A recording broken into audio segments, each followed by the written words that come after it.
நேற்று ஐப்பசி மாதம் பௌர்ணமி. பௌர்ணமியில் எப்போதுமே நம்ம வீட்டில் நான்வெஜ் கிடையாது.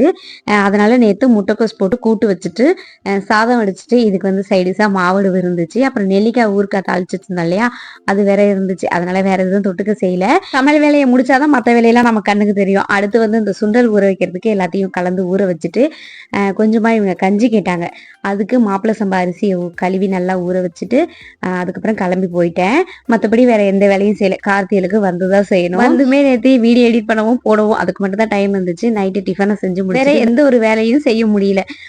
காலையில தான் எல்லாத்தையுமே பாத்ரூம்ல அள்ளி போட்டு தான் விளக்கியிருந்தேன். இந்த மாடி வீடு கட்டியிருந்தாலும் சரி, மாடியில் குடியிருக்கிறவங்களுக்கும் நிறைய பாத்திரம் வளர்க்குறதுக்கும் சரி, பெரிய பெரிய பாத்திரம் வளர்க்குறதுக்கும் ரொம்ப கஷ்டமா இருக்கும். அதனால நான் அதிகமாக சேர்ந்துட்டா பாத்ரூம்ல அள்ளி போட்டு விளக்கிடுவேன்.